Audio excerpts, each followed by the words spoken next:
Another episode, another mini-sode, the Los Angeles Angels of Anaheim. But Jake and I actually just found out they don't go by that anymore for like 4 years now. How about that? Yeah. Welcome to the show.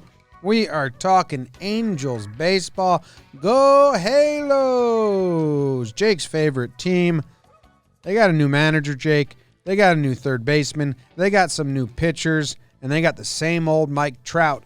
And he's fucking so good. So what is going on? Are you excited to talk about your Angels? I am, man. I actually kind of do like the Angels. I'm sure we're going to talk about the serial killer Dylan Bundy, but man, this team is so much better. And I know sometimes we reference Yankee stuff, but it's because we watch a lot of Yankees games. But Jim, when we saw this team at Anaheim in, what was it, May of last year or even late April, I mean, you looked at the lineup and you were like, my word. My word. Help Michael Trout out a little bit. And man, when you look at the lineup coming into the season, they have. Obviously, Anthony Rendon was a huge signing. Hopefully Shohei Ohtani can be healthy this year for them. Justin Upton was out all of last year. And I like that, Andrelton Simmons was a guy, you love him in the bottom half of your lineup, especially, obviously, for what he can do at shortstop. In the top half, and yeah, I've only got one question with how Fangraphs currently has their lineup laid out. But this lineup has some depth, and I still would have liked that Jock Peterson trade for them, which I don't know. I guess we won't talk about that. But this Angels team is a lot better than Angels teams from recent years. What is your question regarding the lineup via Fangraphs? Is it the leadoff man? Yeah, right now they have Brian Goodwin in the leadoff spot, who had a really solid year for them last year, but not really an on-base guy. I mean, Tommy La Stella or David Fletcher. I think I like one of those guys taking the leadoff role. Tommy La Stella's year last year was pretty fun. Tommy La Stella. Until it was like wildly unfun for him. Right. If anyone doesn't know, La Stella came to the Angels, and before he got hurt, Jake, he got hurt on June 30th, he had a 356 on-base percentage, a 304 batting average, and 856 OPS in 85 games. Yeah. Then he broke his leg, clean break. And he did get to play in 2 games at the end of the season. So there you go. Yeah. So where's he fold into this 2020 year? I mean, right now I think there's a little bit of a second base platoon. La Stella and Fletcher, and your guy Rengifo trying to work his way in there. Man, looking at this, it's honestly making me really mad that the Jock Peterson trade didn't happen. Because that would make the lineup that much better. But they're going to be strong in the top half of their lineup. I mean, Trout, Rendon, Ohtani. I mean, that's mean that they got little production from their catcher position last year. Jonathan Lucroy, Kevin Smith, who they just let walk. And Castro comes in after having a big year for them. So the lineup's got some depth. It's got some meat to it. Yeah, this is a solid Angels team. Is this the best 1-2 punch? Trout Rendon, is that one of the best 1-2 punches in the lineups in baseball?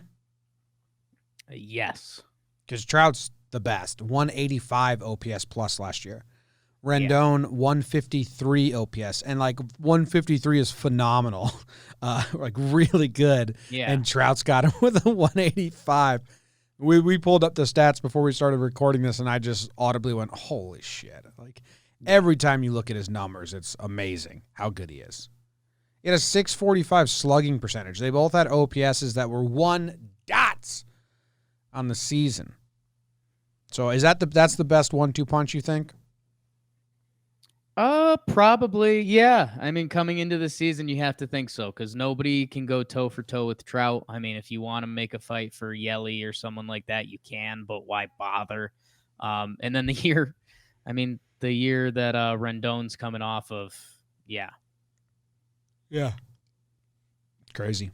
Crazy. I mean, who did they add specifically, Jake? They added Rendon. Didn't they add some other people? They added a lot of pitchers via trade. Bundy. They got Bundy. They got Tehran. That's what I was thinking. I was trying to find his name.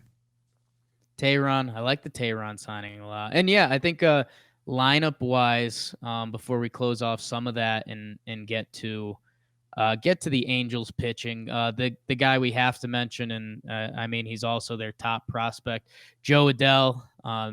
Everyone is crazy high on him. He's an outfielder, and hey, maybe he can be the bat that comes in and help stretch this lineup, whether it's they do one of the mid-April call-ups or if they save him for a little later in the year. But he's supposed to be a special player. And yeah, I know Angels fans are excited to see him come up. So Joe this Angels Adell. lineup, man. He's from You like that name? Joe Adell. Yeah. His name is Jordan, but he goes by Joe. Joe. He's from Louisville, Kentucky. First round pick. Louisville. 20 years old. Yeah. What did he do last year in AAA? In AA and AAA combined, he had a 289 batting average and a 359 on base percentage with 10 home runs. Sure. In AAA alone, 264, 321 on base percentage. Hey, last year this dude climbed the ladder, Jake. Yeah. He played in A+, AA, and AAA last year. That's the dream. The dream is to play in the big leagues. Yeah, I think that's the prospect dream is if you're starting off at high A, you're telling yourself, well, you know what? I'm going to kill it at high A, and then they're going to call me up to double A. I'm going to rake there, and then I'll finish off a little bit at triple A just to do it. Do you know both their top prospects are outfielders? There's Brandon Marsh. He's pretty far away. He's 21. But he's their second prospect, and he's an outfielder as well. There's your Trout help, dude. We got to wait 2 more years. A bunch of outfielders. Yeah, and he's starting in double A behind Joe Adell. That kind of sucks. But yeah, I don't know, man. I wish I didn't know that the Jock Peterson thing was even an option because I just really would have liked him in this lineup. But it's a good lineup, right? Yeah, the middle of it is so strong that you need those. You need the leadoff guy to be good. Right. Otherwise, just lead off Trout. Who cares? Just solo home runs. Yeah. And Ohtani, man. Lead off Ohtani. He's fast. Sure. Lead off Trout. Yeah, I don't care. I mean, why give Goodwin the most at bats? That shouldn't happen. Anyway. Yeah, that's a Fangraphs issue. But let's go to the hurlers. Yeah, it's still not. It's kind of like the Padres. Like it's still not impressive. When you just read it, Ohtani, sure, excited about him. Haven't seen it for a full season yet, but know that we've seen it in doses and it's real. And shouldn't be ready to start the season. And even when he does, I mean, they are going to handle him with the most kitty gloves you possibly can. Yeah, and you got Tehran, who they picked up, and he's coming off like a down year, right? I think Tehran, his free agency was one of the weirdest things I've seen. Because I think there's a lot of numbers there that say he could have got a better contract than he did. I think this is just funny because the Fangraphs page that we need to yell at someone now. They don't have Ohtani in the rotation, which is a mistake. And when he's right, he's their true number one. But right now, what it's showing as their rotation is Tehran, Haney, Bundy, Griffin Canning, and Patrick Sandoval. Which, man, when you look at that, you just say that's not a good enough rotation. I know. Just the gut instinct is like, wait, what? Dude, Tehran is another guy whose numbers are better than people think, I think. Or maybe it's just because I don't know him. Dude, he in his last how many years is this? 1, 2, 3, 4, 5, 6. In his last 7 years, he's made 30 starts or more every year. I mean, And I that's think that's commendable right there. right. And I think maybe that's part of the reason he hasn't. He didn't get paid is because he's thrown a lot of bullets Lot in of that arm, miles. Yeah. which is ridiculous, but because he's 29, but that's how things work. And I don't know, man. I mean, maybe Otani can be a 1, but I mean, at best, I think you're looking at like 140 innings, if that. And again, I'll do another annoying Yankee comparison, but Jimmer, I think you agree with me that there's 4 guys in the Yankees rotation that would be the 1 on this Angels staff right now, not including Otani. Yes. I mean, a lot of rotations. I mean, the Mets as well have 4. That would be the 1. Right. So I don't know. I mean, I get worried about the pitching. I went on my Dylan Bundy rant. They gave up 4 mad prospects for him, which, I'm sure there was some 40-man stuff and blah, blah, blah. But I thought the $5 million and the 4 prospects could have been better spent elsewhere. We heard there's some really good analytics on his slider. Maybe they can unlock him a little bit. Who's that? But Dylan Bundy, my guy. Oh, yeah. But I mean, in his last 2 seasons, 50+ starts, he's been a 5 ERA and he gets lit up. Maybe it's leaving Baltimore. I don't know. But yeah, I mean, just looking at this rotation, and Griffin Canning is a pretty big time prospect. So if he puts it together for them, I guess that would be a big step. Andrew Haney, you kind of know what you're going to get. Which is not good. I mean, he's not good. No, but he's a solid lefty that's going to twirl it. I think you like him as a 4 starter. You don't love him penciled in the top half of your rotation. It just feels, for me, it's tough to picture this rotation holding up for a half a season, never mind a whole season. Baseball Savant does not favor Andrew Haney. No? Bad things for Haney? Yeah, 12th percentile in exit velocity, 24th in hard hit rate, 41st in fastball velocity. He's got a lot of spin on his fastball, so he's got the spin rate.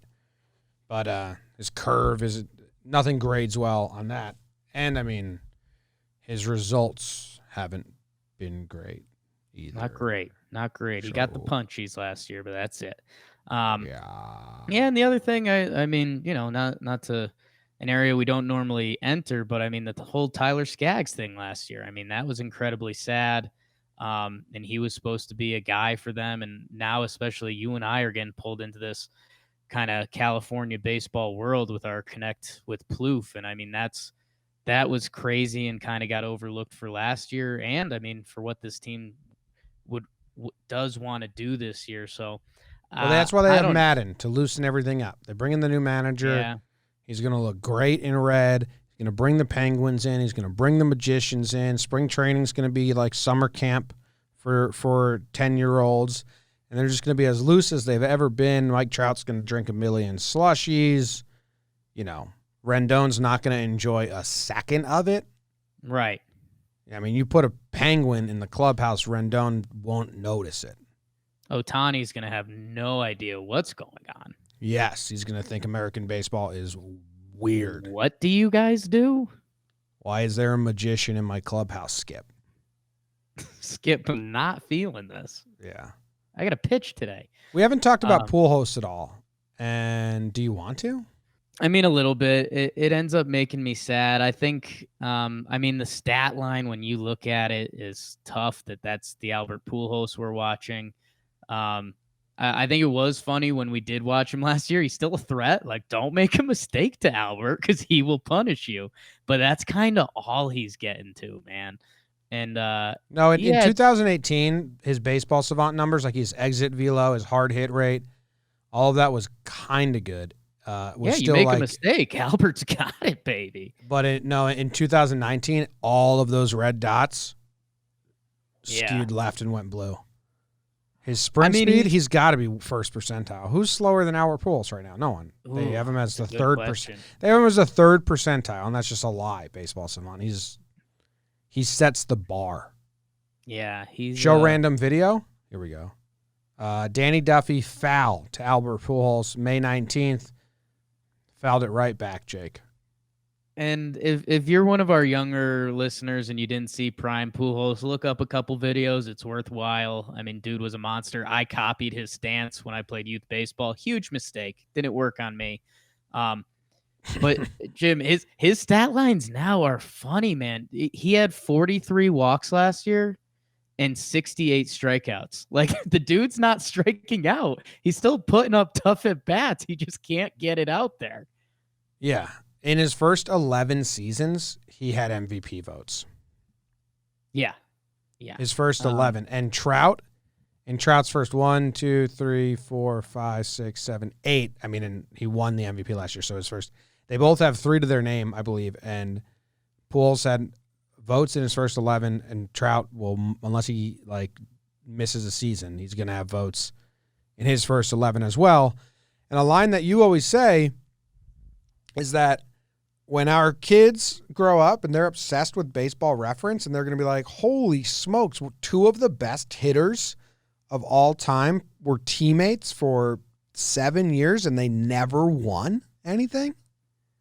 Never won a playoff game. And it's one of the stories of the season for me. Are the Angels going to be real enough? Is Rendon and Trout going to be enough of a monster to kind of carry this team to at least a wild card game or a series of some sorts? Because, yeah, I mean, it's crazy how long those two have played together and not won a playoff game. I think they went to one series and got swept.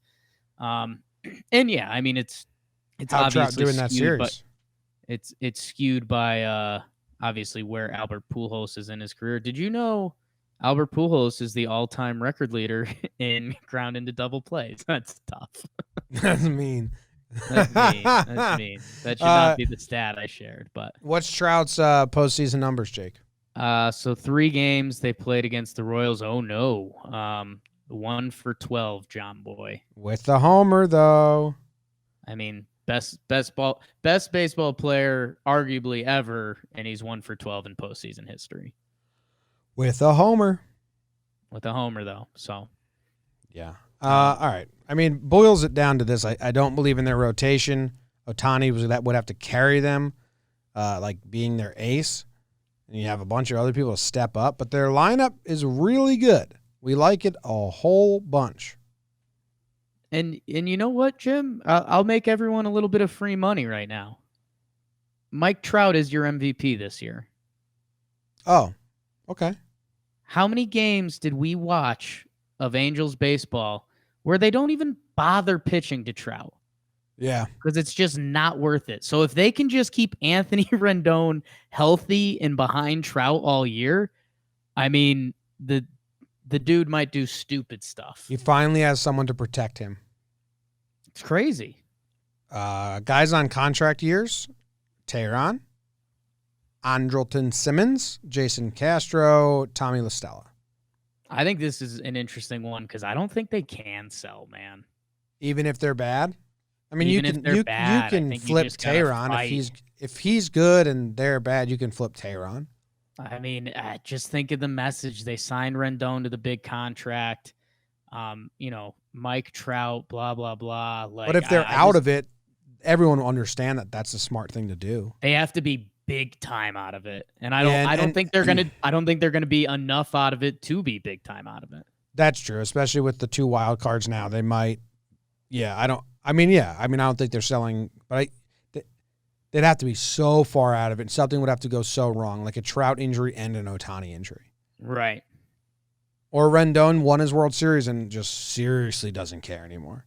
Dude didn't care while winning a World Series. Yeah. I just really was like, don't give a shit.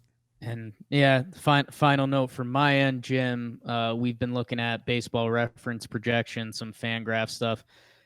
And, the projection is a projection. It's supposed to be the middle area where, you could, if you have a good year, you could do better. If you have a bad year, you're a little worse. That's how stuff works, people. Baseball Reference projections for Mike Trout is for him to have a 1.046 OPS. Why not? Raise it. That's if he's average, he's going to do that this year. Raise it. Raise it. Last year, Jake, they finished 72 and 90.